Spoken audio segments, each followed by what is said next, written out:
주의 이름 높이며 주의 이름 높이며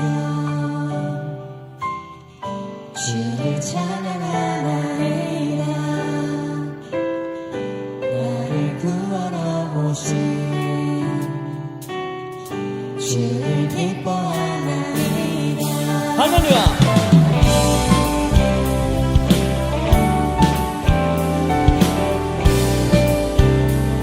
다시 한번 주의 이름 높이며 주의 이름 높이며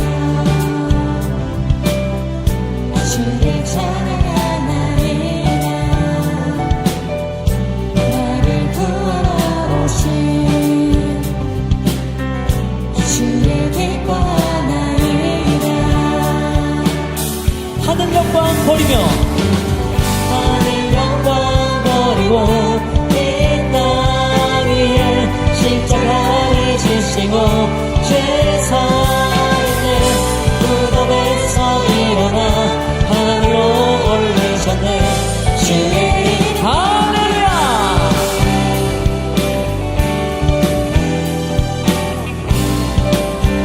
다시 한번 처음부터 고백합니다.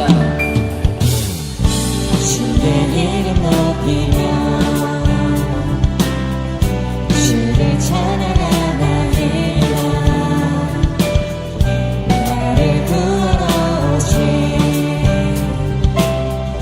주를 기뻐하나이다. 하늘 영광 버리고 하늘 영광 버리고 이 땅 위에 십자가를 지시고 죄사했네.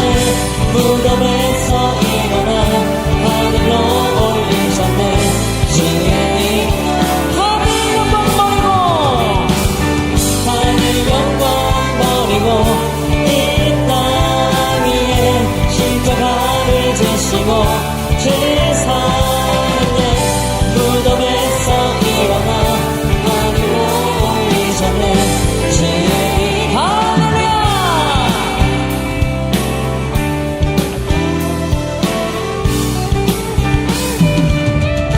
하늘 영광 하늘 영광 버리고 이 땅 위에 십자가를 지시고 죄사했네. 무덤에서 일어나 하늘로 올리셨네. 주의 이름 전심을 다해 하늘 영광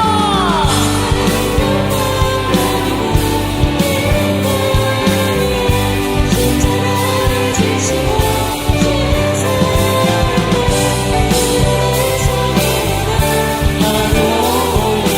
우리 다시 한번 전심을 다해 고백합니다.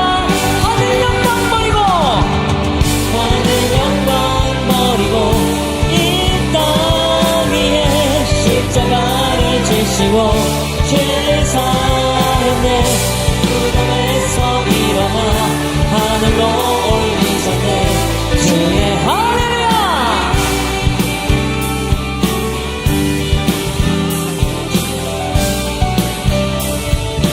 아멘. 정말 저희를 위해서 십자가에서 주시고 구원하신 예수 그리스도를 찬양합니다. 할렐루야.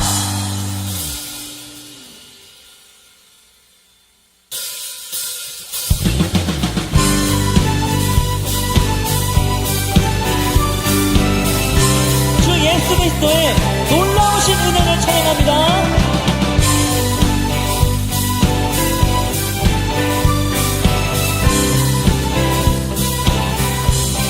전능하신 주 전능하신 주 놀라운 사랑 죄와 사망을 물리치셨네. 영광의 주님 만왕의 왕 예수. 온 땅 흔드는 온 땅 흔드는 주님의 위엄. 모든 만물이 주를 경배해. 영광의 주님 만왕의 왕 예수. 놀라우신 은혜 놀라우신 은혜 완전하신 사랑 나의 죄 위하여 십자가 주 생명을 주시고 자유케 하셨네.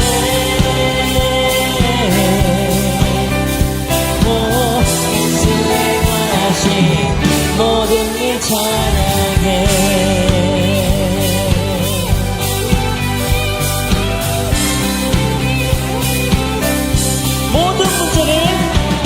모든 문제를 다스리시는 고아된 우리 자녀 삼으신 영광의 주님 만왕의 왕 예수 공의와 진리로 공의와 진리로 다스리시며 태양보다 더 밝게 빛나는 영광의 주님 하나님의 왕 예수 놀라우신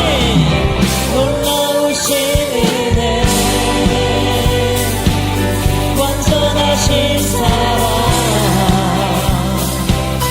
나의 죄 위하여 십자가 지신 주 생명을 주시고 자유케 하셨네.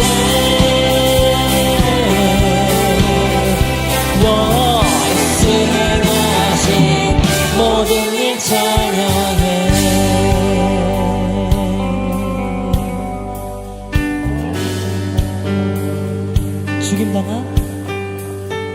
죽임당한 그 어린 양 승리하신 왕 그 이름 예수 죽임당한 그 어린 양 승리하신 왕 그 이름 죽임당한 그 어린 양 승리하신 왕 그 이름 예수 죽임당한 그 존귀 못 놀라우신 은혜 완전하신 사랑 나의 죄 위하여 십자가 지신 주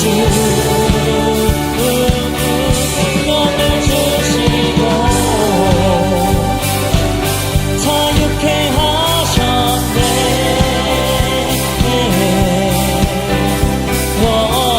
수행하신 모든 일 찬 놀라우신 은혜 완전하신 사랑 나의 죄 위하여 십자가 지신 주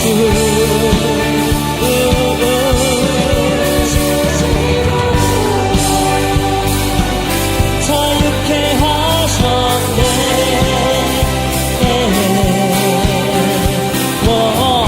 수행하신 모든 일 할렐루야.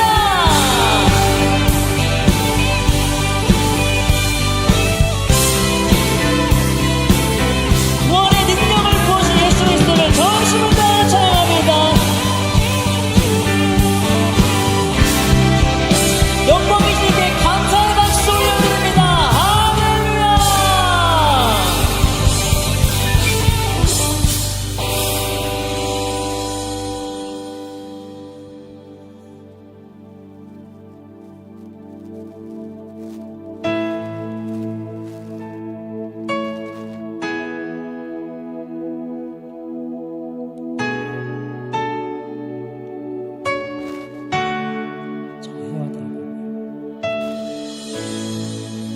저 해와 달과 별 모두 빛을 잃고 세상의 구원자 죽으셨네.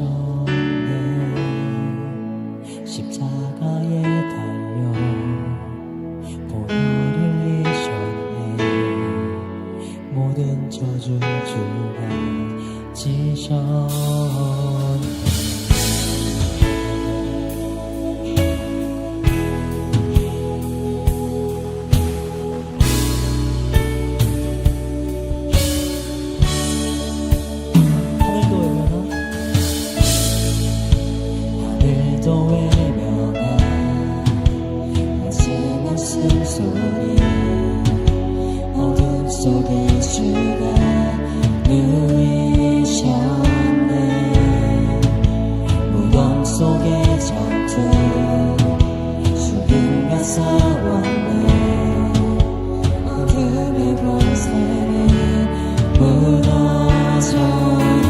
땅 흔들리고 온 땅 흔들리고 돌문이 열렸네.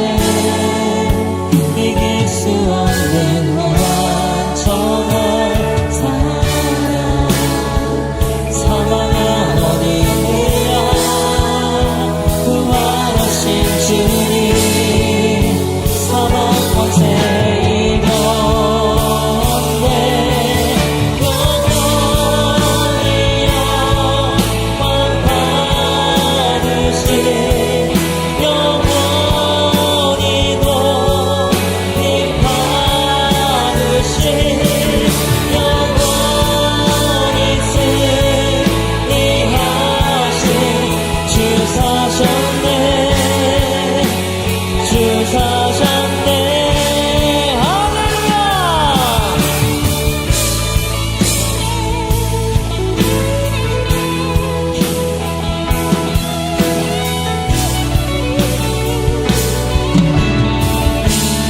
저 해나가며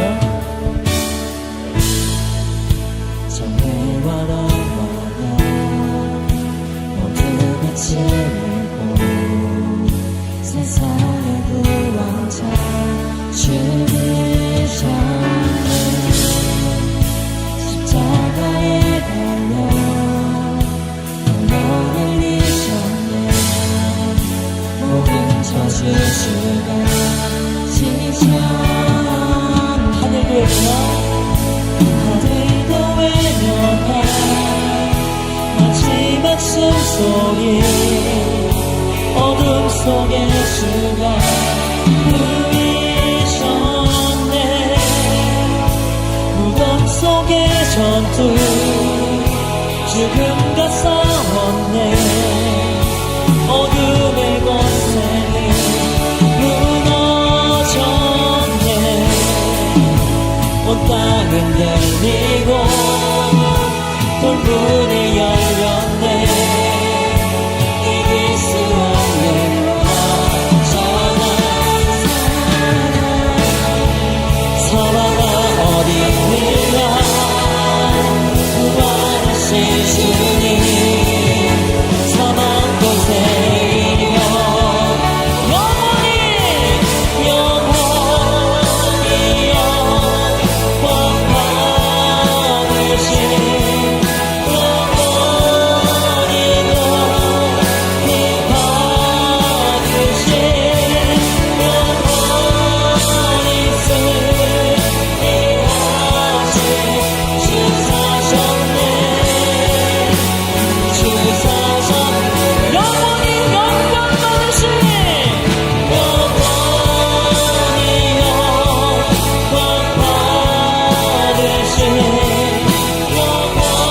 영원히도 님 받으신 영원히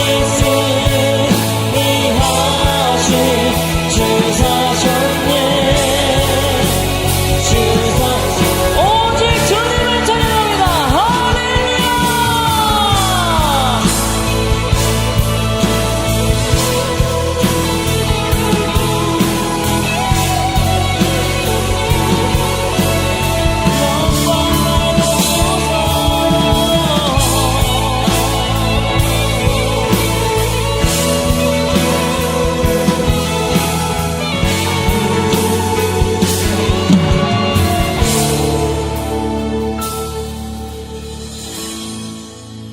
찬양 할렐루야 찬양 할렐루야 찬양 할렐루야 승리한 어린 양 찬양 할렐루야 찬양 할렐루야 찬양 할렐루야. 우리 목소리 높여서 고백합니다.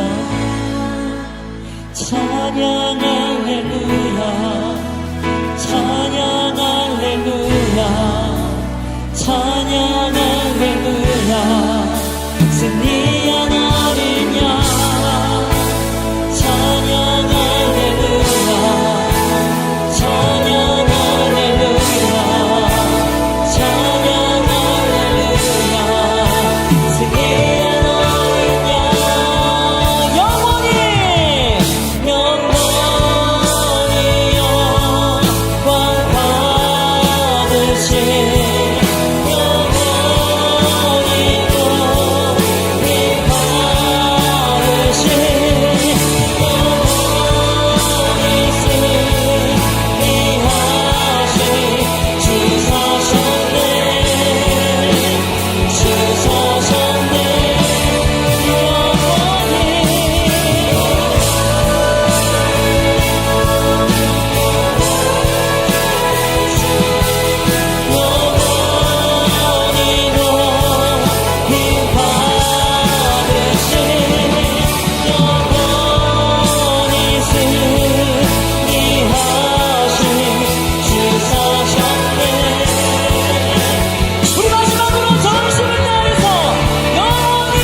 한 주간 말씀을 통해 주님의 발걸음을 따라가며 십자가의 은혜를 깊이 묵상하게 하심에 감사합니다. 한 주간도 말씀으로 우리 삶의 빛을 비춰주시고 오늘도 주님 앞에 예배자로 서게 하시니 감사합니다.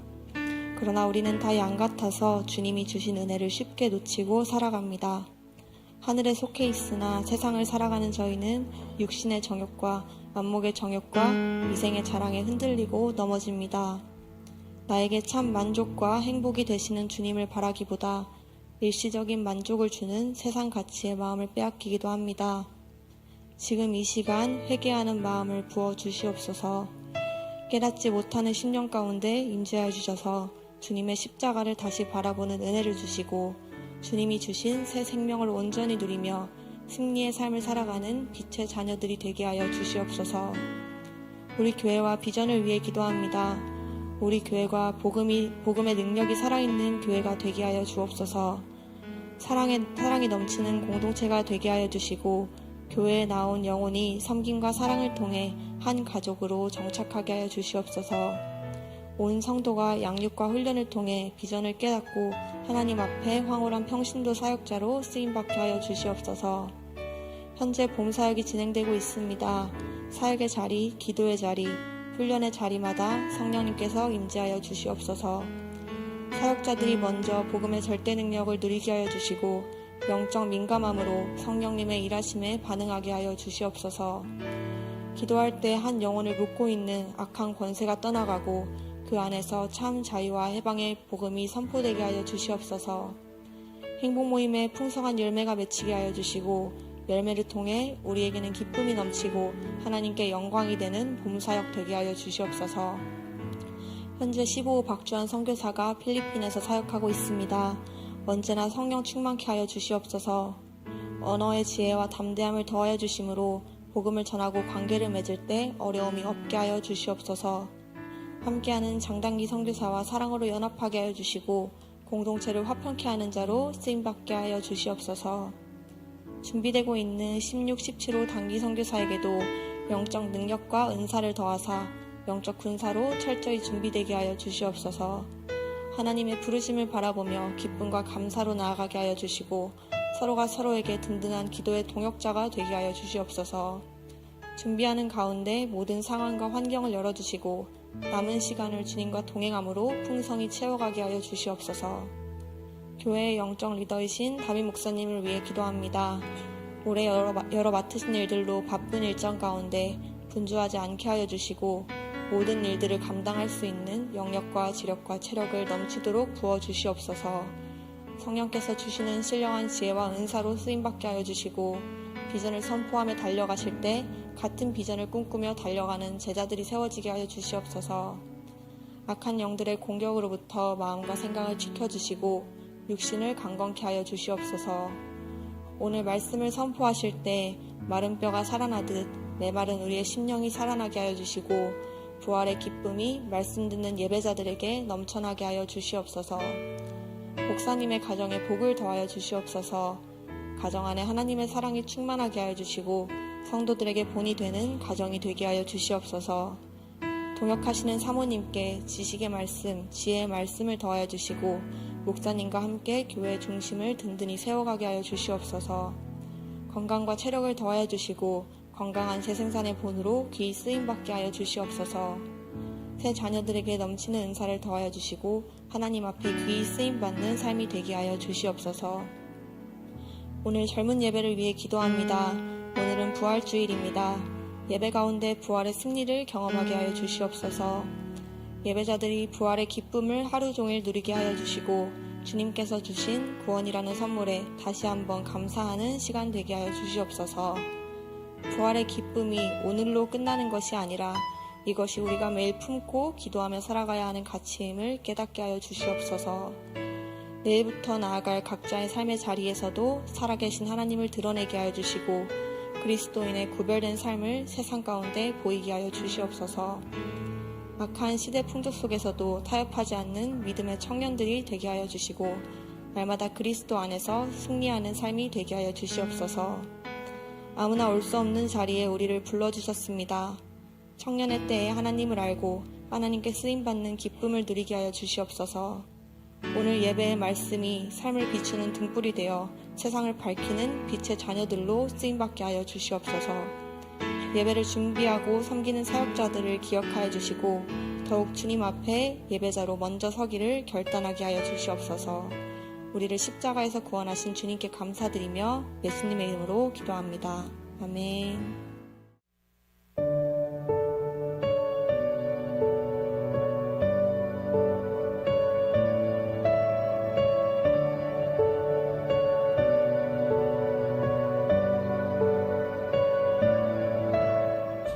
기도하는 가운데 1대1 행복 모임에 대한 마음을 주셔서 베스트에게 백지전도 하고 영접 기도를 하는 가운데 흔쾌히 또 거래처에서 승낙을 해서 행복 모임을 진행하게 되었습니다. 그때 그 광명시에 있는 거래처 사장님하고 행복 모임을 진행하는 가운데 손님이 찾아왔고 그래서 말씀이 진행이 끊어질 수 있는 상황에서 또 이 거래처 사장님께서 말씀을 먼저 다 듣고 작업을 해주겠다라는 얘기를 함으로써 말씀을 우선시하는 그 사장님 모습을 보고 되게 은혜가 됐고 또 감사했습니다. 그래서 행복모임이 끝까지 은혜롭게 마무리되었습니다. 그리고 사장님께서 저희 교회 초청주일에 방문하셔서 등록을 하셔가지고 더욱더 은혜가 되었습니다. 저번에는 베스트가 정착하지 못했는데요.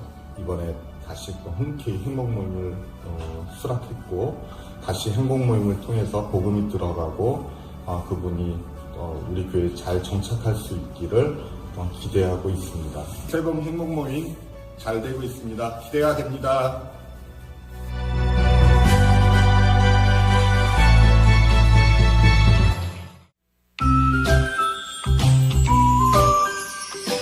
새봄 행복모임 6주차, 기도하기, 소그룹 기도, 개인 기도, 좋은 관계 맺기, AB 타입 베스트의 필요 채우기, 초청하기, 행복모임의 특별 이벤트를 준비하여 AB 타입 베스트 모두 초청하기, 주님사랑 행복모임, 이웃사랑 복음전파.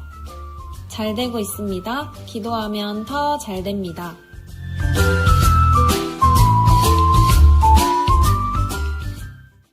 구 준비 할렐루야. 주님 사랑 이웃 사랑 주님 사랑 이웃 사랑 부천시리 할렐루야. 우리 한 절씩 교도할까요? 자, 같이 한 절씩 교도할게요. 제가 먼저 1절. 형제들아, 내가 너희에게 전한 복음을 너희에게 알게 하노니 이는 너희가 받은 것이요 또 그 가운데 선 것이라.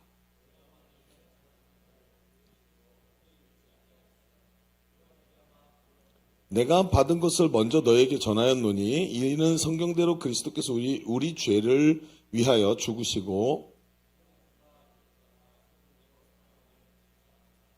게바에게 보이시고 후에 12 제자에게와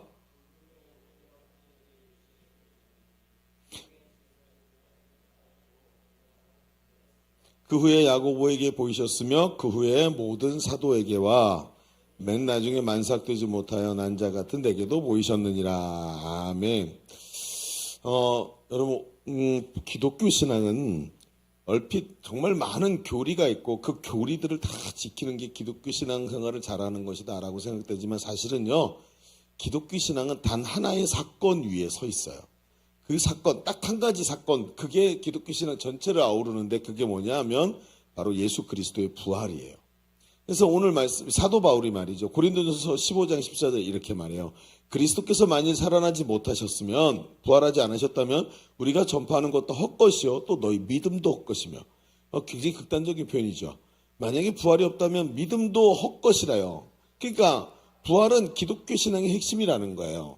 그러니까 아이러니하게도 우리는 부활 신앙에 대해서 잘 알지 못하고 예수님의 부활이 나와 무슨 상관이 있는지 별로 관심이 없어요. 그래도 문제없이 신앙생활을 하고 있다는 것이죠. 굉장히 아이러니한 거죠. 부활 신앙이 우리 믿음의 핵심인데 우리는 부활 신앙에 별로 관심이 없는데도 신앙생활을 잘 하고 있다라고 생각이 된다는 거예요. 아이러니한 거죠. 여러분 오죽하면 고난 주간이 되고 부활절이 앞에 있어도 그것이 나의 삶에 미치는 영향력이 너무 적은 시대. 고난 주간이에요. 부활절이에요. 그래서요. 뭐 그냥 교회 나가고 똑같이 뭐 예배 드리면 되지요. 이게 부활이라는 의미가 점점 죽어 들어가는 거예요. 그래서 뭐 했어요, 이번에? 오죽하면 미디어 금식하고 성경 필사하고 뭐 이렇게 해도 꿈쩍도 안 하네. 이런 생각이 들 정도로 우리가 정말 이 고난주간과 부활이라는 것에 대해서 굉장히 의미를 찾지 못하고 있는 것을 느끼는 거예요. 여러분, 구슬이 서말이어도 꿰어야 보배라는 말이 있죠. 여러분, 이런 부활신앙이 아무리 중요해도 내가 외면하면 부활신앙이 나와 아무 상관도 없는 이런 것이 돼버리고 말더라고요. 여러분, 우리가 1년에 365일 52주를 예배를 드리는데 부활이라는 것에 대해서 깊이 있게 생각하고 부활을 선포하는 게 딱 한 번밖에 없다는 것은 아쉬운 일이죠. 오늘 우리가 좀 이런 얘기들을 좀 깊이 해봐야 될 것 같아요. 오늘 우리가 읽은 말씀은 바울이 고린도 교회 성도들에게 바울이 전한 말을 굳게 지키고 헛되이 믿지 않아야 된다라는 얘기를 해요. 앞에도 우리가 읽었죠. 2절에 보니까 뭐라 그래요? 내가 전한 그 말을 굳게 지키고 헛되이 믿지 아니하였으면 그로 말미암아 구원 얻으리라. 여러분, 내가 전한 말이 뭐죠? 고린도 교회를 바울이 세웠어요. 그때 바울이 뭘로 세웠어요? 복음으로 세웠단 말이에요. 이 부활의 복음을 붙잡는 것이 중요하다고 말하는 거예요. 그래서 바울은 고린도전서 12장에 고린도 교회 안에 들어온 이단들에 대해서 얘기를 하는데, 바울이 떠난 다음에 그 바울이 있던 자리를 이단들이 들어와서 바울이 했던 말을 다 반박을 하는 거예요. 그러면서 그들이 뭐라 그랬냐면, 고린도가 어디예요? 히브리 문화권이 아니고 헬라 문화권이죠. 그리스 철학 배경에 있는 도시란 말이에요. 그러다 보니까 이 고린도 사람들이 어떤 영향을 받았냐면 헬라적 영향을 받다 보니까 죽은 자의 부활, 예수님이 십자가에서 죽으시고 부활하셨다. 이게 복음의 핵심이죠. 그런데 이 부활에 대해서 이 사람들이 뭐라 하면, 야, 죽은 사람이 어떻게 다시 부활해? 이건 좀 이상한 저 아니야? 이렇게 얘기를 하니까 사람들이 그걸 그냥 받아들였다는 거예요. 왜? 배경이 헬라 문화권이니까. 그것에 대해서 얘기를 하고 있어요. 그러면서 이 말이 그러니까 부활이 없다는 말이 고린도 교회에 영향을 미쳤다는 거예요. 여러분, 우리의 믿음이 뭐죠? 앞에도 얘기했죠. 우리의 믿음은 부활신앙이에요. 우리는 예수님의 십자가의 죽으심과 부활을 믿습니다. 여러분, 아멘입니까? 부활을 믿지 않으면 기독교가 아니에요. 정확하게 말해서 말이죠. 죄와 사망 권세를 예수님이 무너뜨리고 부활하신 것을 우리는 믿어요. 그러나 우리는 자주 부활신앙을 놓치고 우리의 믿음에 대해서 얘기할 때가 있어요. 진짜 웃긴 거죠. 여러분, 생각해 보세요. 그러면 부활신앙을 제쳐놓고 믿음에 대해서 말한다?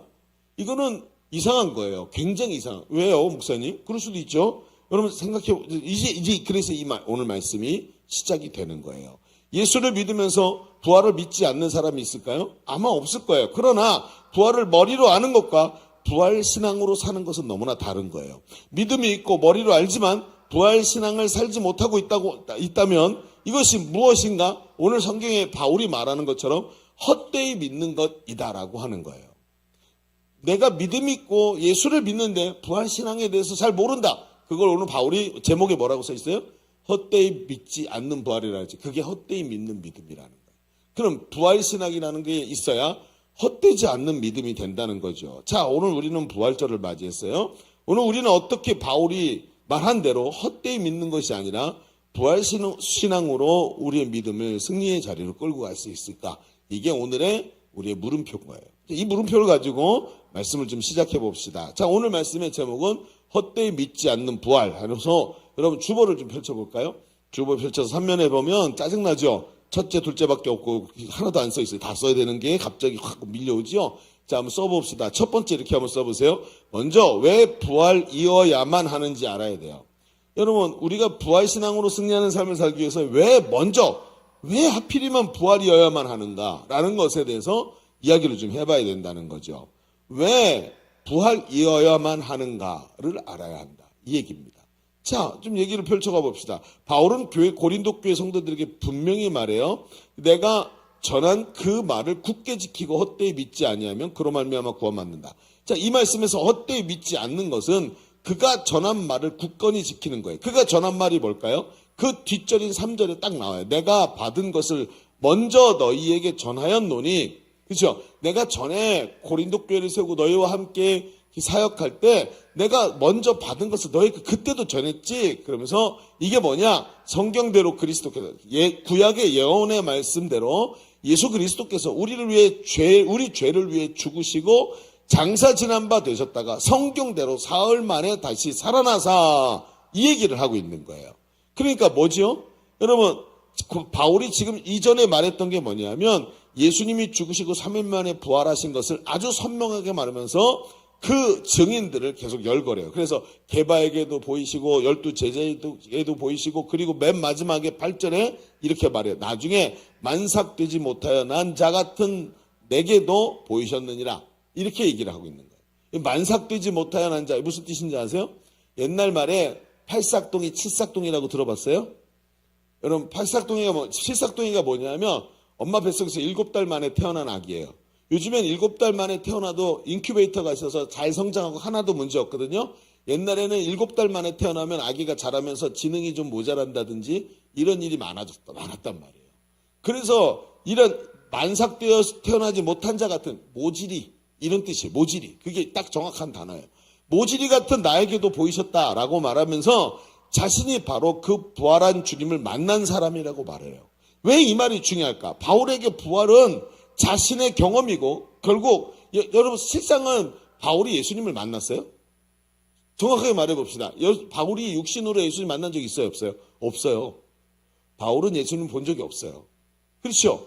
또 게다가 바울이 예수님께 배운 적도 없어요. 그런데 바울은 부활하신 예수님을 자기가 만났다 그러는 거예요. 그러면서 이 부활이 바울의 생각과 신학의 가장 핵심에 들어있는 거예요. 결국 부활이 바울 자기 자신의 확신이고 예수님의 부활이 자기 정체성이 되어버린 거예요. 이런 사람이 왜? 하필이면 바울은 왜 이렇게 부활을 중요하게 생각했을까? 하고 생각을 해보는 거예요. 성경을 보면 바울이 처음부터 끝까지 부활만 얘기해요. 그래서 바울이 뭐라면 내가 너에게 전한 것 그럼 전부 다 부활인 거예요. 그리고 이방인들이 바울을 왜 저 미친놈 왜 이렇게 말하는 줄 아세요? 여러분 아레오바고 아시죠? 아테네에 아레오바고 언덕이 지금도 있어요. 아테네에 그 뭐죠? 파르테논 신전 있죠? 그 바로 앞에 가면 언덕이 하나 큰 게 있는데 그게 아레오바고 아직도 그게 있어요. 거기에서 복음을 전할 때 바울이 죽은 자의 부활에 대해서 말했기 때문에 그 히브리 철학자, 헬라 철학자들이 저 미친놈 아니야? 이렇게 얘기를 했단 말이에요. 그래서 바울은 계속 예수님의 부활만 얘기했어.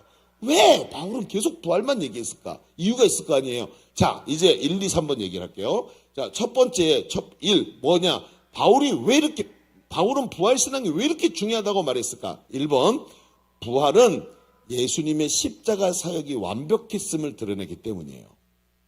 부활이 뭘 드러내고 있다고요? 예수님의 십자가 사역이 완벽했대요. 여러분, 예수님이 십자가 왜 지셨죠? 우리의 죄를 사하려고. 자, 예수님 십자가 지시고 죽으셨어요. 그죠? 우리의 죄가 사해졌나요? 믿음으로 아멘 했어. 어떻게 알아? 믿음으로 알아? 우리 예수님이 십자가에 죽으셨잖아요. 그렇죠? 우리 죄를 사하기 위해서. 그죠? 어떻게 그게 사해진지 어떻게 알죠? 결론이 있어야 될 거 아니에요. 여러분 버스카드 딱 되면 여러분 이게 지금 버스카드에 지불이 되는지 안 되는지 어떻게 알아요? 소리 나지요? 뭐라고 소리 나요? 청소년입니다. 우리 나온 거죠? 그러면 바로 잡혀가죠, 여러분은. 더 벌금 그러면서 띵 그러면서 나오죠. 뭔가 나와야 될 거 아니야. 근데 예수님이 우리를 십자가에 죽으셨대. 우리 죄를 사하기 위해. 근데 결론이 뭐예요? 어떻게 알아요, 그거를? 하나님이 예수님의 죽으심으로 끝나게 한 게 아니라 부활로 승리하게 만드셨어요. 그 얘기 뭐예요? 예수님의 대속이 먹혔다는 거예요, 안 먹혔다는 거예요? 하나님이 보시기에 네가 대신 죽은 게 내가 내 공의를 만족시켰어. 네가 죄의 싹슨 사망인데 얘가 죄 때문에 죽어야 돼. 근데 네가 대신 네 생명으로 얘 죄에 대해서 생명으로 갚았어. 그래서 이게 처리가 됐어. 이 얘기인 거예요. 그래서 하나님 주신 게 뭐예요? 부활이라는 거예요.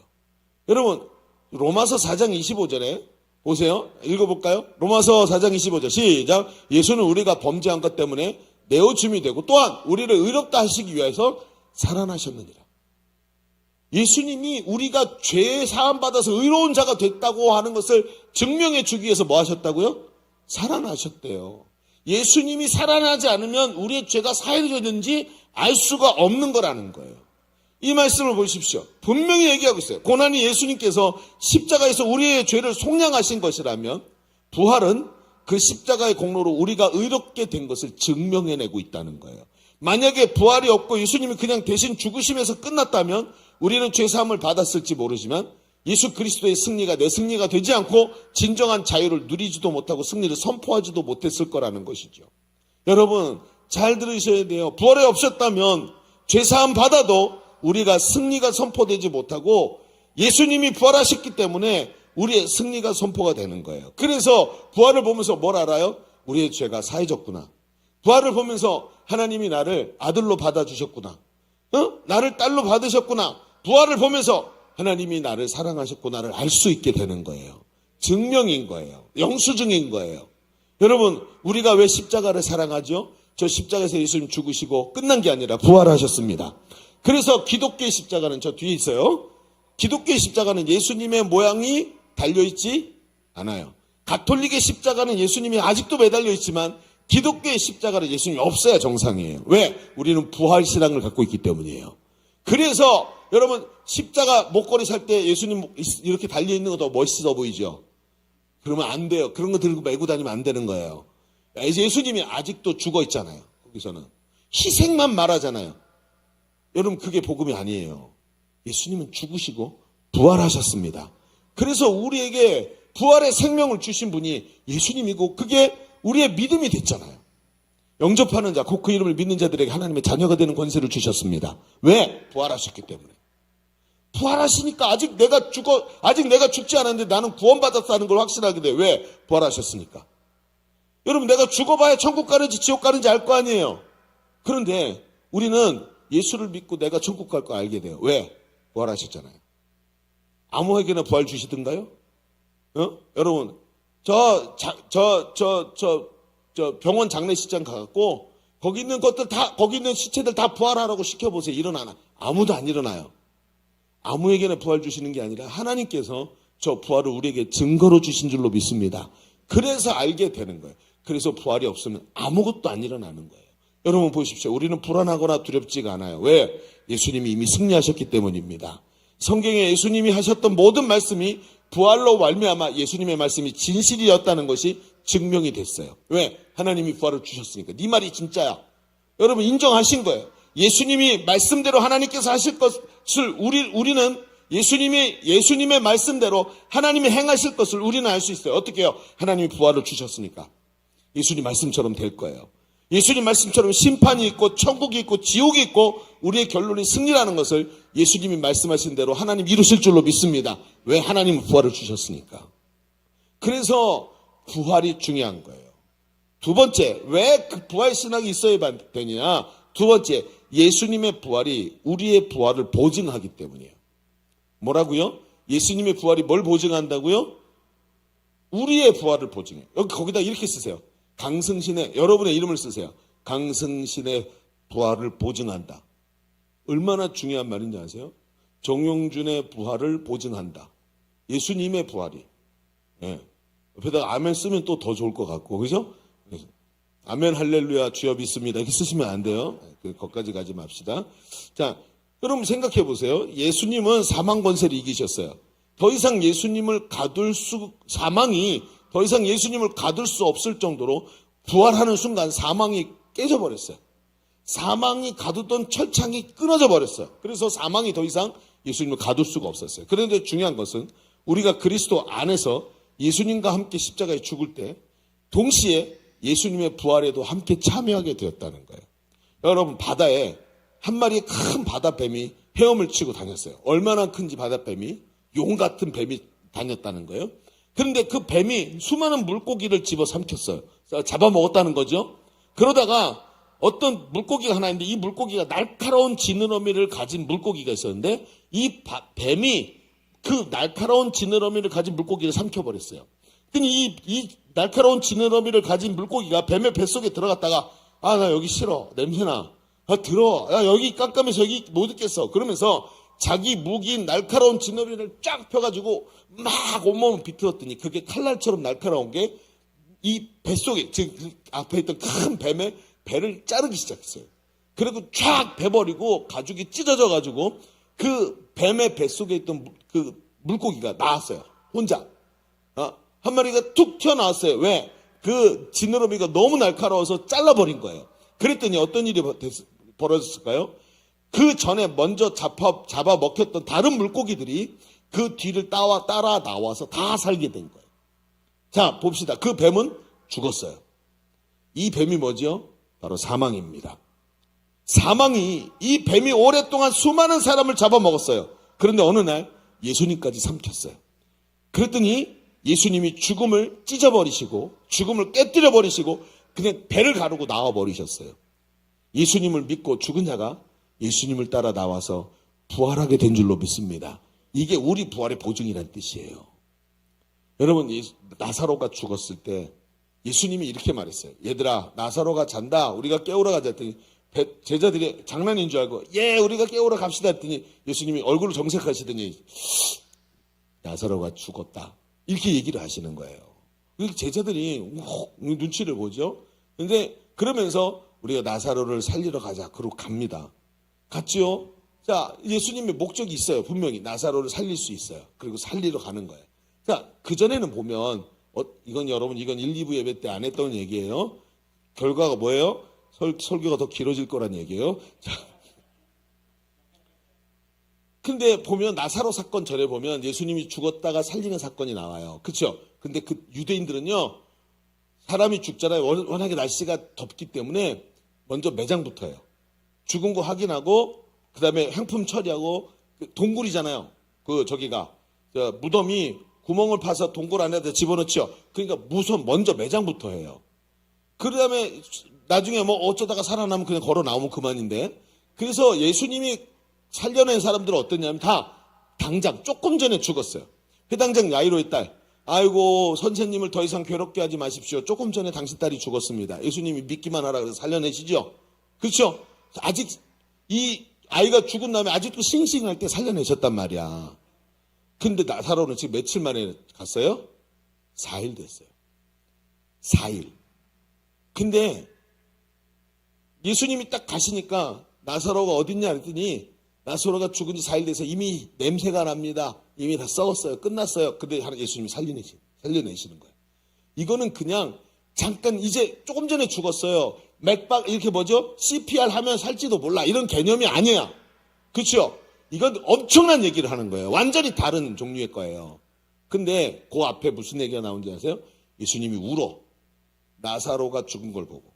사람들이 뭐라고 생각하냐면 아이고, 예수님이 나사로를 많이 사랑하셨나 보네.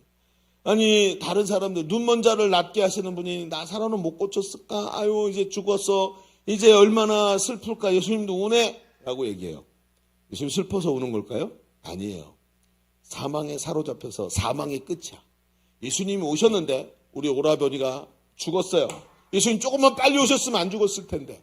이렇게 말하고 있는 사람들을 보고 사망 앞에서 쪽도 못 쓰고 절망하고 있는 우리를 보면서 슬퍼서 우신 거예요. 내가 왔는데 내가 사망을 다 깨트려 버릴 텐데 너희들은 아직도 사망의 종로를 타고 매일 끌려다니면서 삥 뜯기고. 오늘 왜 이렇게 전문 용어가 많이 나오냐? 매일 그러고 사는구나 하고 예수님이 우리의 모습을 보면서 가슴 아파서 우셨던 거예요. 그런데 예수님 어떻게 하셨어요? 사망 권세에 배를 찢고 주님이 탈출하셨습니다. 그래서 그 길로 우리도 다 사망 권세에서 탈출할 수 있게 해주신 주님의 은혜가 여기 있는 거예요. 이게 바로 부활이에요. 우리가 예수를 주로 고백하는 순간 예수님과 연합하게 됐다고 성경이 말해요. 예수님이 분명히 말해요. 그날에 성령이 너에게 임하는 날에 저가 내 안에 내가 저 안에 있게 된다 그랬어요. 여러분, 이게 물리적으로 되나요? A가 B 안에 있는데 동시에 B가 A 안에 있을 수 있나요? 물리적으로 안 되죠. A가 B 안에 있는데 B가 A 안에 동시에 들어갈 수 있냐고요. 자, 독일어로 할까요? 독일어로? 안 되죠. 절대로 할 수 없는 일이에요. 그런데 그게 뭐예요? 이게 연합이라는 거예요. 신비로운 연합. 그 연합을 통해서 예수님과 내가 하나가 됐어요. 그랬더니 로마서 6장 3절에 바울이 정확하게 말해. 무릇 그리스도 예수와 합하여 세례를 받은 우리는 그의 죽으심과 합하여 세례를 받은 줄 알지 못하냐. 그러므로 우리가 그의 죽으심과 합하여 세례를 받음으로 그와 함께 장사되었나니 이는 아버지의 영광으로 말미암아 그리스도를 죽은 자 가운데 살리심과 같이 우리도 또한 새 생명 가운데 행하게 하렸습니다. 우리가 예수 그리스도와 연합되어서 함께 죽었기 때문에 예수님이 부활할 때 함께 예수 그리스도 안에서 살게 된다는 거예요. 예수님이 하나님께서 그리스도를 살리신 것 같이 우리도 그리스도와 연합했기 때문에 그리스도가 사실 때 부활할 때 나도 산 자가 된다는 거예요. 고린도전서 15장 20절에 이번에 같이 읽어봅시다. 시작. 그러나 이제 그리스도께서 죽은 자 가운데서 다시 살아나사 잠자는 자들의 첫 열매, 잠자는 자, 죽은 자들의 첫 열매, 두 번째 열매, 세 번째 열매, 100번째 열매, 여러분 계속 나온다는 얘기인 거예요. 예수님이 부활하셨기 때문에 그 뒤에 계속해서 부활신앙을 가진 자들이 계속해서 부활할 수 있게 하셨다라는 부활의 보증이 되신 게 바로 예수님의 부활이에요. 여러분 우리도 예수님과 함께 부활하게 되는 줄로 믿습니다. 그러니까 죽음이 두렵지가 않은 거예요.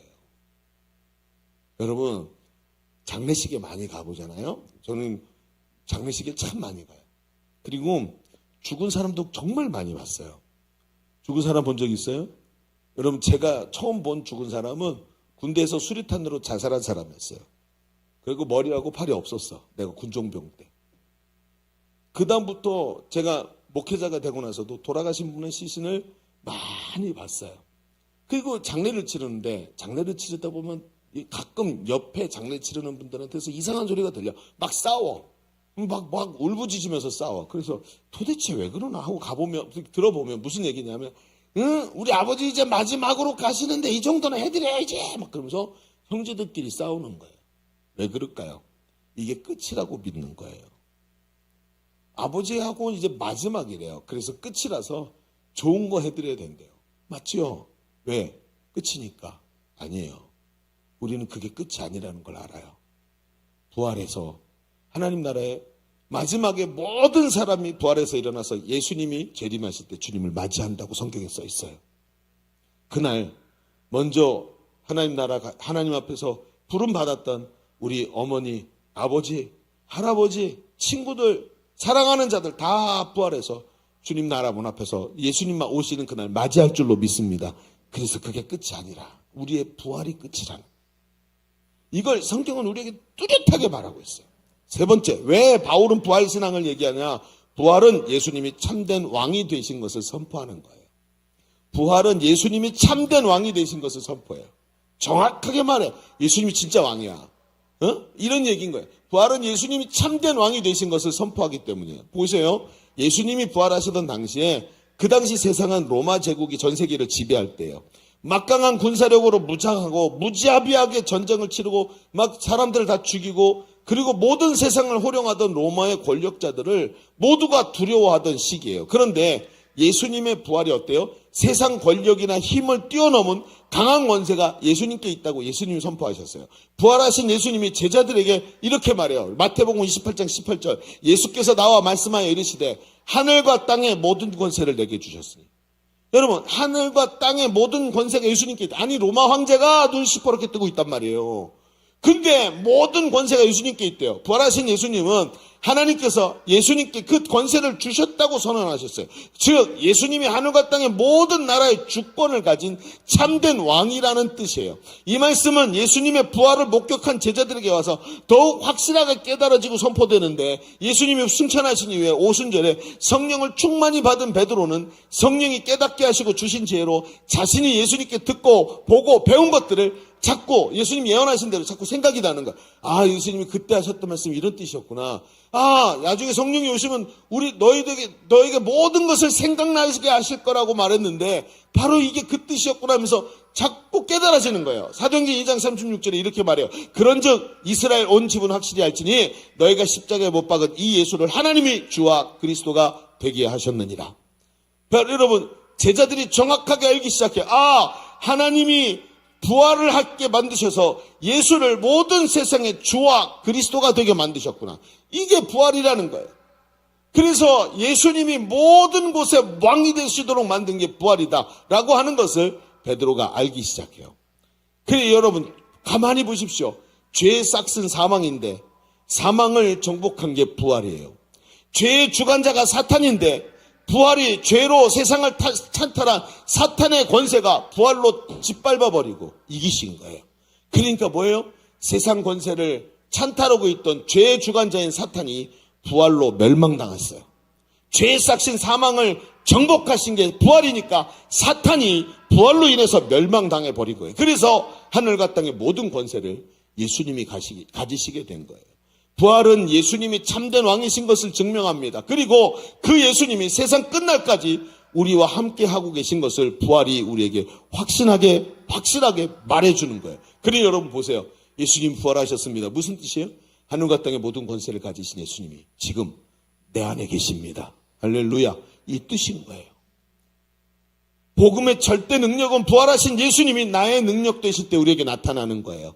부활하신 예수님의 모든 권세를 가지고 예수님께서 지금도 나와 함께 하시기 때문에 역사가 일어나는 거예요. 바울은 말이죠, 여러분. 바울은 부활이 뭔지 정확하게 알고 있었어요. 그래서 바울이 평생 말한 게 부활이었어요.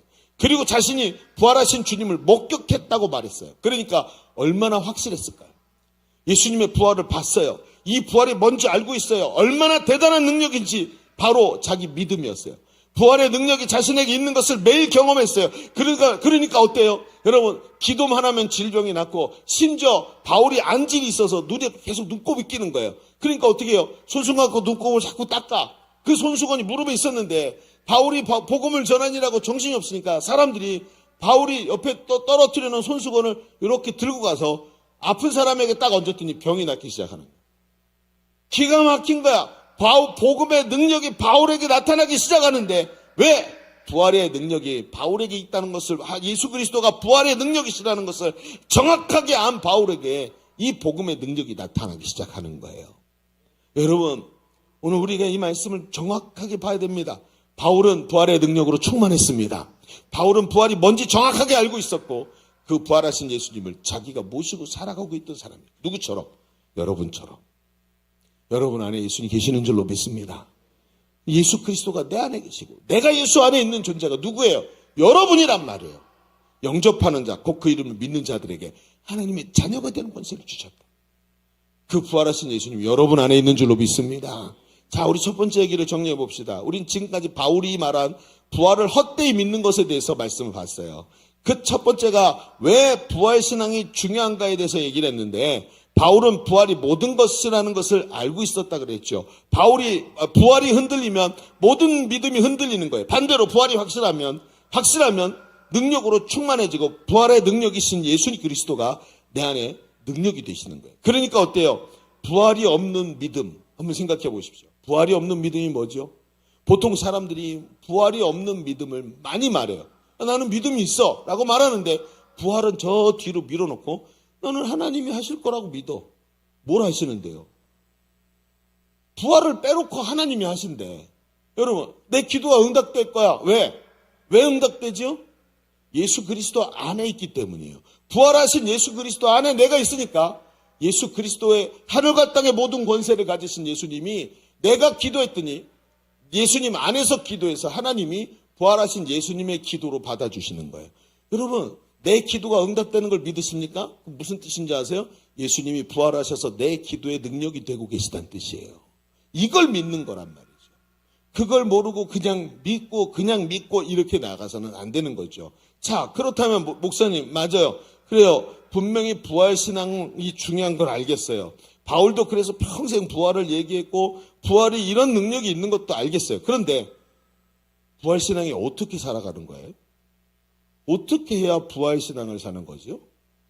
나도 부활할 거야 그러면서 사는 걸까요? 응? 그럼 어떻게 해야 부활신앙을 살아내는 거죠? 여기서부터 이제 막히는 거예요. 목사님 부활신앙을 어떻게 살아요? 자, 여기서부터 아주 짧으면서도 확실한 얘기를 짧은 시간 하고 끝냅시다. 자, 보십시오. 다 두 번째 이렇게 한번 써보세요. 가장 견고한 부활신앙은 나의 정체성에 세워지게 돼 있어요. 자, 방송실 네. 가장 견고한 부활신앙은 어디에 세워진다고요? 나의 정체성에 세워지게 돼 있어요. 자, 이 얘기를 하고 말씀 만문에 빕시다. 자, 이 대목을 말하기 위해서 우리는 예수님의 부활을 기록한 성경의 다른 대목을 한번 떠올려 보려고 합니다. 그게 어디냐면 바로 엠마오로 가던 두 제자에 대한 말씀이 나타나는 누가복음 24장이에요. 누가복음 24장에 보면 예수님이 부활하신 사건 이후에 엠마오로 걸어가던 두 제자들이 절망을 했어요. 예수님 십자가에 죽으신 걸 봤는데 예수님 부활하셨대 하는 소문을 듣긴 했는데 죽은 사람이 어떻게 다시 일어나? 이러면서 믿지 않고 엠마오라는 곳으로 예루살렘을 떠나지 말고 내게 너의 약속하신 성령을 부어주실 때까지 기다려라 그랬죠. 근데 제자들이 기다리지 않고 엠마오로 가버렸어. 그 길에 있는 거예요. 그러니까 어떤 상태죠? 낙심한 거예요. 낙심해서 엠마오라는 곳으로 가고 있었는데 그때 예수님이 그 두 사람과 함께 동행을 하기 시작해. 같이 걸어가는 거예요. 그러다가 얘기를 나누기 시작하는데 형씨 그러면서 얘기를 쭉 나누기 시작하는데 이 사람들이 지금 누굴 본 거예요? 부활하신 예수님 만난 거예요. 그죠? 얼마나 큰 축복이에요. 그런데 그들은 부활하신 예수님 만났지만 전혀 알아보지 못해요. 예수님은 그들의 상태를 정확하게 찝어내요. 너의 마음이 지금 문제가 있구나. 그러면서 누가복음 24장 25절에 이렇게 말해요. 이르시되 미련하고 선지자들이 말한 모든 것을 마음에 더디 믿는 자들이요. 어떻게 믿어요? 어떻게 믿었대요? 더디 믿었대요. 그들이 왜 예수님을 못 알아봤냐? 너희가 마음에 하나님의 말씀을 더디 믿고 있구나. 그들은 마음이 느리고 둔해져서 더디 믿는 상태라고 예수님이 말씀하고 계신 거예요. 여러분, 우리 중 누구도 그렇게 말은 하지 않지만 우리는 말씀을 적극적으로 받아들이지 않는 습관을 갖고 있죠. 제가 자주 비유로 말하죠. 하나님 예배 드리면서 말씀을 받았어요. 맞아요. 이 말씀이 너무 찔려. 하나님이 내게 주신 말씀이야 라고 생각하고 은혜 받고 회개하고 눈물 쫄쫄 흘리고 그리고는 집 앞에 집으로 돌아가면서 교회 앞에 옆에 있는 휴지통 옆에다가 은혜의 말씀을 딱 던져놓고 가죠. 다음 주에 와서 가져갈게요. 그러면서 씹던 껌을 밑에 딱 붙이고 다음날 가서 다시 뜯어먹는 것처럼. 여러분, 제가 그래서 여러분 얼마나 많은 사람이 그렇게 지나가는지 몰라요. 왜요? 왜 그렇죠? 마음에 더딥니다. 이 마음이 느리고 둔해져서 움직이지 않는 거예요. 말씀을 적극적으로 받아들이지 않는 습관이 있어요. 여러분, 우리 교회는 양육훈련하는 교회예요. 그래서 우리 교회는요, 한 사람 한 사람을 예수님의 제자로 정말 성장한 그리스도인을 세우는 데다 초점을 맞추고 있어요. 그래서 양육반에서 하지. 양육반을 먼저 들어가죠. 여러분, 양육반의 특징이 뭔지 아세요? 기초예요. 가장 기초적인 거. 근데 양육반에서 훈련을 제일 받기 힘들어하는 사람이 누구게요? 신앙생활 오래 한 사람들. 너무 기초예요. 저거 다 알아요. 여러분, 좀 그러시죠? 그래서 어떻게 하는 줄 아세요? 그 자그마한 숙제를 안 해가. 책 한 권 읽어가는 게 아니라 24페이지를 읽어오래. 근데 24페이지를 안 읽어가. 마음에 더디 믿는 자들이요. 암송을 하래. 그것도 두 구절도 아니고 한 구절이야. 그것도 짧어. 근데 그걸 안 하네. 담임 목사님을 위해서 하루에 10분만 기도하래. 교회를 위해서 10분만 기도하래. 1시간도 아니야. 10분이야. 근데 그걸 안 해. 희한하죠? 그러면서 저는 양육이 저한테 체질적으로 안 맞나 봐요. 이걸 확 그냥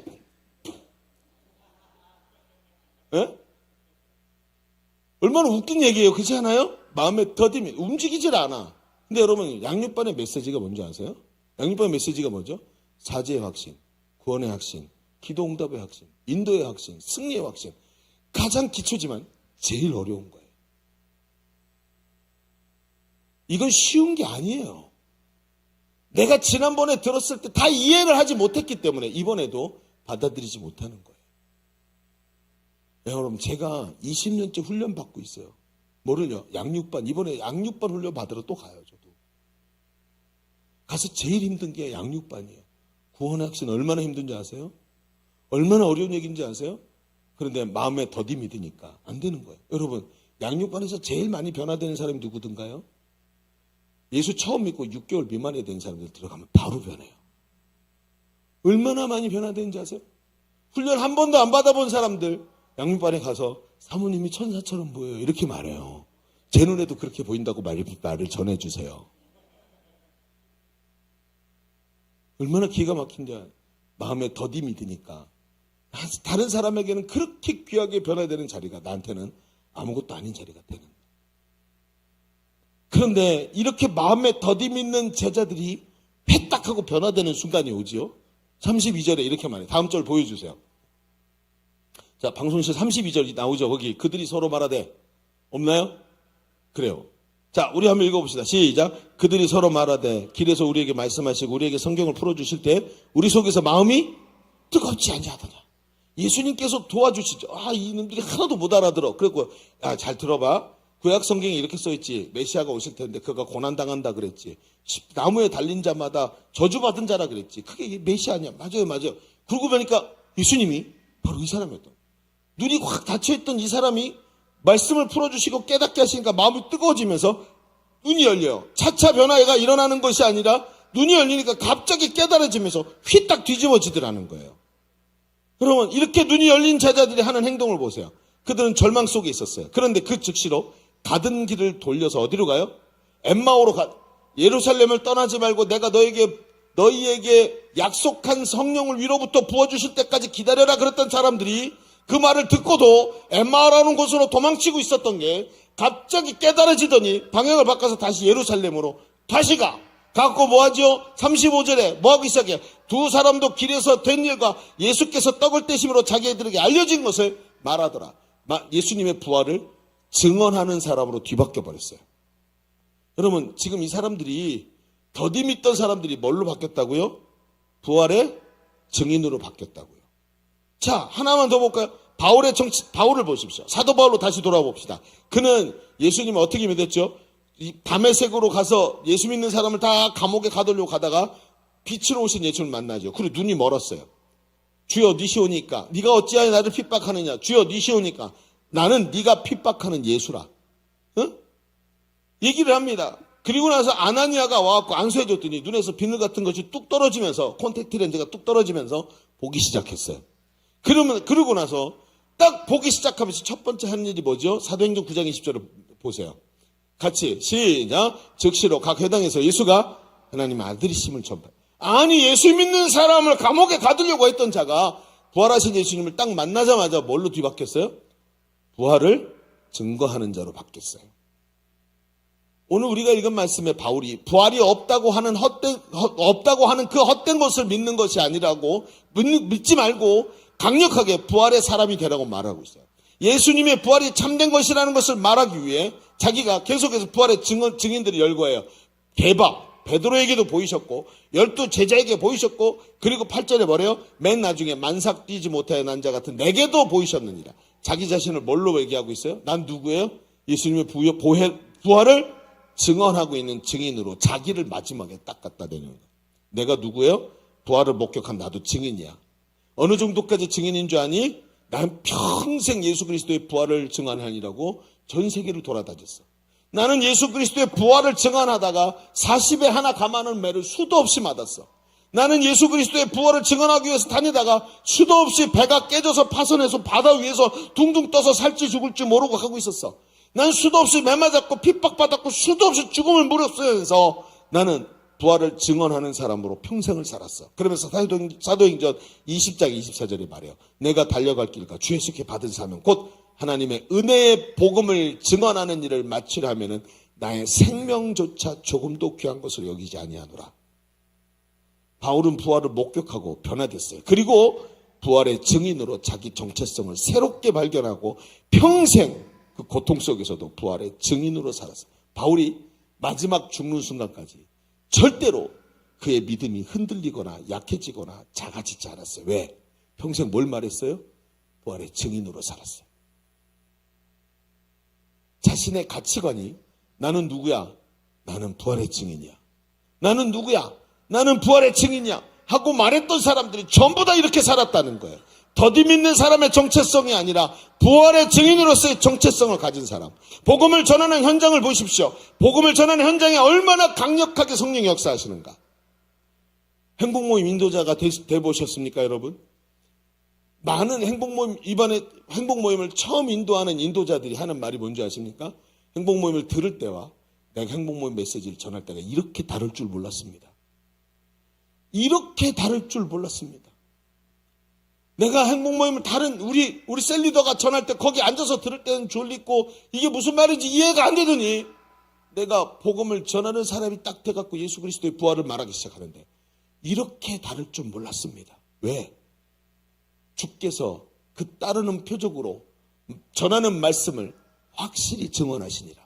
내가 복음을 전하는 사람, 부활을 말하는 사람이 될 때 성령이 이 사람에게 말도 안 되는 능력을 부어주신다고 성경이 말을 하고 있어요. 그래서 바뀌는 거예요. 어제 밤에 한 청년 행복모임 인도자가 저한테 메시지를 보냈어요. 지금 평생 지난번에 첫 번째 행복모임을 인도했는데 뭐가 뭔지 몰라서 대충 지나갔는데 이번에 두 번째 행복모임을 하고 있다는 거 알고 있죠. 리더발에서 나눔도 굉장히 좋았어요. 근데 이 자매가 저한테 문자를 보내서 물어보는 거예요. 목사님, 이번에 행복모임을 했는데요, 멤버들이 저한테 뜬금없는 질문을 했어요. 그래서 이걸 제가 대답을 하긴 했는데요, 제가 대답을 해주고도 이게 확실한지 몰라가지고 목사님한테 여쭤봐야 될 것 같아요. 제가 여쭤보고 다시 대답해 준다고 말했거든요. 이렇게 얘기를 하는 거예요. 그래서 그래. 그러면서 거기에 이제 카톡으로 그 많은 내용 다 섞어 보냈어요. 근데 그 내용이 뭔지 아세요? 사탄이 왜 생겨났죠? 지옥이 하나님께서 본래 사람을 보내려 한 곳이 아니고 사탄은 흔한 미디컬 컬처에서 나오는 것처럼 지옥을 다스리는 존재가 아니라, 사람들 그렇게 생각하죠. 사탄이 지옥의 왕이라고. 그게 아니라 지옥은 사탄이 들어갈 형벌의 장소라고. 했는데 그 이유가 뭔가요? 이런 질문이 있었대요. 두 번째 질문. 그럼 만약에 사탄이 진심으로 회개하면 하나님이 용서해 주시나요? 이런 질문도 있었대요. 세 번째 질문. 베스트가 전도할 때 물어본 건데, 하나님이 온 세상을 창조하셨다면 이 넓은 우주에 다른 행성과 외계인도 있을 텐데, 그럼 외계인들도 하나님을 믿을 수 있나요? 이런 질문을 했대요. 뭐 웃긴 얘기가 아니에요. 저는 이 질문 굉장히 중요하다고 생각해요. 왜? 이 안에, 이 대답 안에 우리가 믿는 믿음의 내용이 다 들어있어요. 너무 중요한 질문들이에요. 이런 질문들이 답이 없는 게 아니에요. 성경은 정확하게 답을 말해주고 있기 때문에. 그런데 제가 그래서 뭐라고 대답했을까 하고 딱 보는데, 그럼 보는데 기가 막힌 게 뭐냐면 너무 정확한 거야. 이 친구가 대답해 준 게 제가 대답해도 이만큼 대답 못 해주겠다 싶을 만큼 너무 대답을 잘해준 거예요. 그런데 그 쓴 글들을 보는데 복음에 대한 정체성이 얼마나 정확한지 목사님이 했던 설교를 다 기억하고 있더라고요. 그리고 그 내용 가지고 다 얘기하고 있는 거예요. 기가 막히다. 어떻게 이렇게, 그러면서 그 내용을 제가 몇 번을 읽어봤는데 이 친구 속에 자기가 복음 전도자로서의 정체성이 너무 뚜렷해요. 그 사람들 앞에서 주눅 드는 게 아니라 내가 전하는 이 복음에 대한 확신이 그 친구 안에 가득 차 있어. 다른 거예요. 나는 어디서 발견해? 내 정체성이 뭐예요? 복음의 증인으로서, 부활의 증인으로서의 정체성을 가지니까 사람이 이렇게 담대해지더라. 여러분, 앞에서 물어봤어요. 어떻게 부활신앙을 살아내냐고.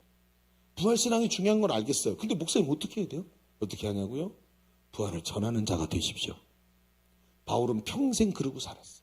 그랬더니 죽는 그날까지 자기가 이후로는 내게 의의 면류관이 예비되어 있다라고 말하면서 죽음조차 두려워하지 않고 끝까지 흔들리지 않고 그 길을 쫙 걸어가는 믿음을 가진 사람이 돼. 이게 조금 있으면 사형당할 사람인지, 지금도 나이가 많아서 매일같이 몸의 통증 때문에 고생하는 사람인지 알 수가 없을 만큼 강력한 사람으로 끝까지 살아낸, 이게 바로 바울이었단 말이에요. 여러분, 말씀과 성령이 충만해서 오늘도 담대하게 예수 이름을 선포할 때마다 부활의 승리를 누리며 달려가는 복음 전도자의 삶을 살아내기를 바랍니다. 복음을 전하는 자가 부활하신 예수 이름으로 병났고, 복음을 전하는 자를 통해서 예수 이름으로 귀신이 떠나가고, 복음을 전하는 사람을 통해서 사람이 변화되고, 부활하신 예수 이름으로 기도 응답받고 삶이 승리하는 삶이 되더라는 것입니다. 바로 우리에게 이런 삶을 통해 부활이 사실이라는 확실한 증언을 우리에게 말해주고 있는 것입니다. 자, 이제 말씀 마칩시다. 부활신앙은 우리의 믿음이 헛된 믿음이 아니라는 것을 우리에게 분명히 보여줍니다. 우리 믿음이 공허하거나 헛되지 않은 것은 부활신앙 때문입니다. 오늘도 예수님의 부활이 내 속에 살아있는 부활신앙이 되어야 할 줄로 믿습니다. 여러분, 우리가 뭘 믿습니까? 우리가 믿는 것은 부활입니다.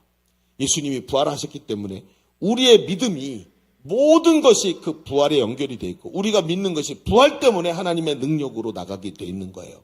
죄와 사망의 권세를 예수 이름으로 무너뜨리고 예수님이 부활하신 것을 우리는 믿습니다. 복음의 현장에서 부활의 능력을 선포하고 날마다 복음의 능력으로 승리하는 우리 젊은이들 다 되기를 주의 이름으로 축복합니다. 자, 우리 기도하겠습니다.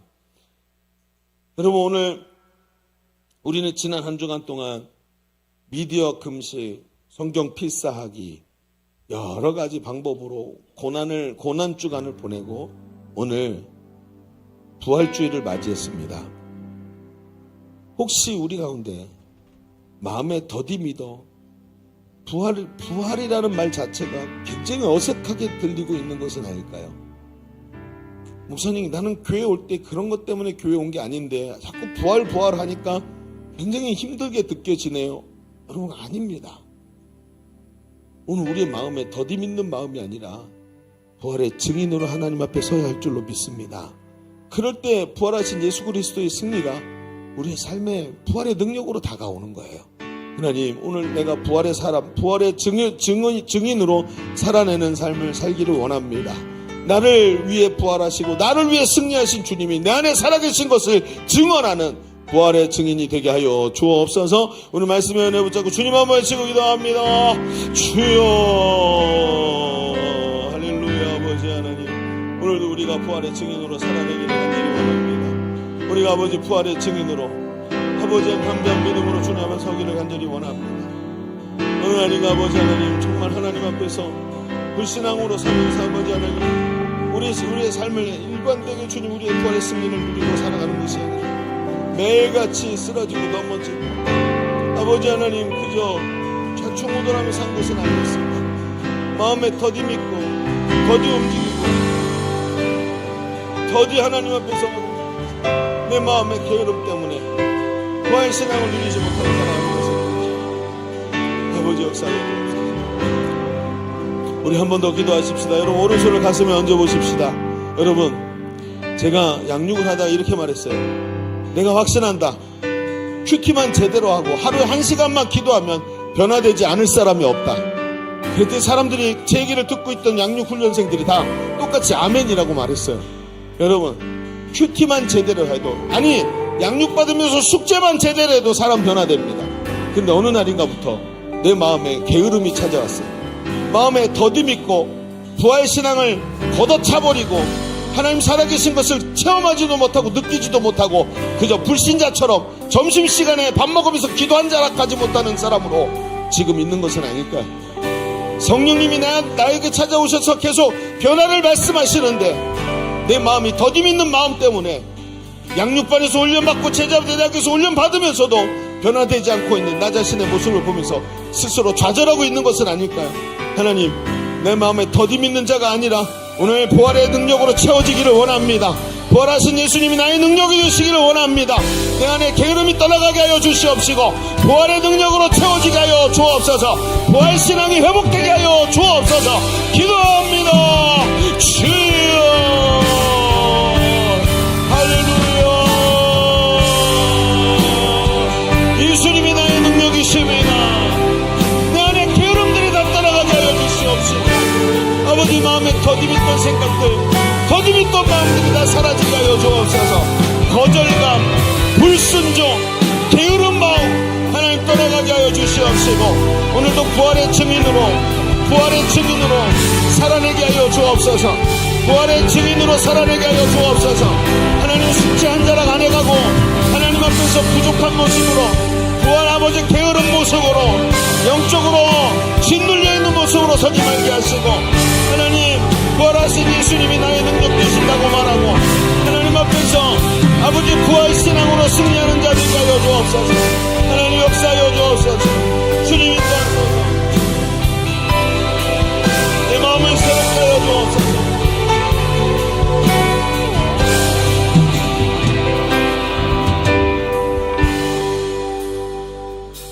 부활하신 예수님을 찬양합니다. 그 부활하신 주님이 하늘과 땅의 모든 권세를 가지시고 나와 영원토록 함께 하시는 줄로 믿습니다. 그 예수님이 지금도 내 속에서 역사하고 계시고 나의 능력이 되고 계신 것을 믿습니다. 내가 복음 전하는 사람이 될 때 그 능력이 내게 오셔서 오늘도 나를 승리하게 하시고 나를 능하게 하시는 줄로 믿습니다. 마음에 더디 믿던 마음들이 깨져나가게 하여 주시옵시고 하나님 앞에서 은혜를 받고도 게을러진 내 마음들이 깨져나가게 하여 주시옵시고 오늘도 예수 그리스도의 제자로 하나님 앞에서 부활의 증인으로 살아낼 수 있는 믿음의 사람들 되게 하여 주옵소서. 감사드리며 예수님의 이름으로 기도하옵나이다. 아멘. 우리 하나님께 영광 올려드립니다. 아멘.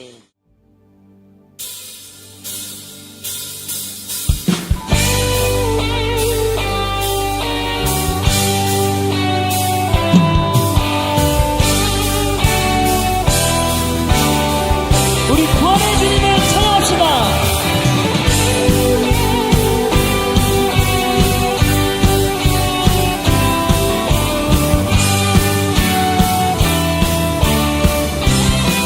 예수 살아계신 주, 예수 살아계신 주, 지금도 역사하시네.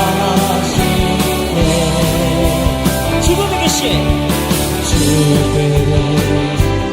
이기신 주, 사망 권세 물리치셨네. 어둠 속에 갇힌 우리를 주의 빛으로 부르셨네. 할렐루야 할렐루야 살아계신 예수님, 누구도 비교할 수 없네. 할렐루야 부활하신 어린 양, 나 영원히 주자. 할렐루야. 예수 살아계신 주, 예수 살아계신 주, 모든 것 다스리시네. 영광 존귀 능력을 받아주셔서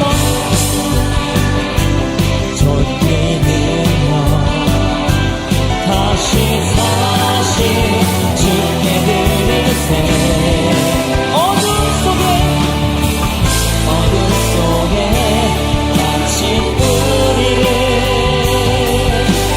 주의 빛으로 부르셨네.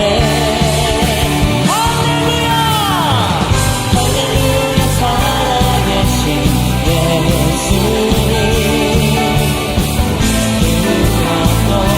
비교할 수 없네.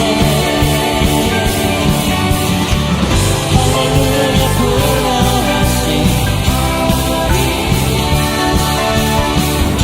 나 영원히 주 찬양하리. 부활하신 생명의 주님, 부활하신 생명의 주님, 나의 삶의 승리 주시네. 주를 찬양, 주를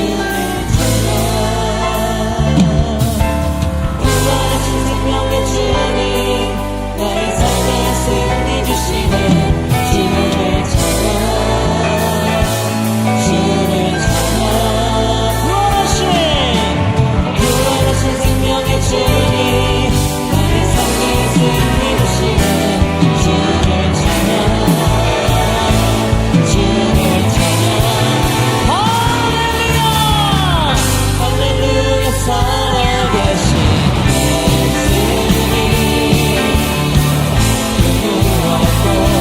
비교할 수 없네. 할렐루야 부활하신 어린 양, 나 영원히 주자. 한 번 더 할렐루야 할렐루야 살아계신 예수님, 그 무엇도 비교할 수 없네.